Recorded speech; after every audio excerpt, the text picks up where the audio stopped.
ادبی لطیفے سلسلہ نمبر 3۔ لطیفے زندگی کا حسن ہے۔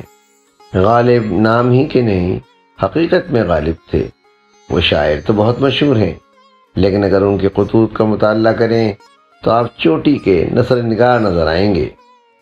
ان کی ظریفانہ تحریریں دیکھیں تو آپ طنز و مزاح کے ادبی افق پر بھی ویسی نمایاں حیثیت میں نظر آتے ہیں جیسے شاعری کے ادبی افق پر نظر آتے ہیں۔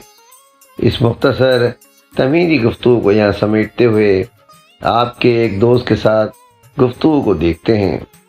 مرزا کی ظریفانہ طبیعت اپنے دوست کے ساتھ بے تکلف گفتگو کرتے ہوئے کیسے لطیفے تخلیق کرتی ہے۔ پیش خدمت ہے مرزا غالب کا لطیفہ۔ ایک دن جب آفتاب غروب ہو رہا تھا، سید سردار مرزا غالب سے ملاقات کے لیے آئے۔ جب وہ جانے لگے تو مرزا صاحب خود شمع لے کر فرش کے کنارے تک آئے تاکہ سید صاحب اپنا جوتا روشنی میں دیکھ کر پہن لیں۔ اس پر سردار مرزا نے غالب سے کہا، قبلہ آپ نے کیوں تکلیف فرمائی، میں جوتا پہن ہی لیتا۔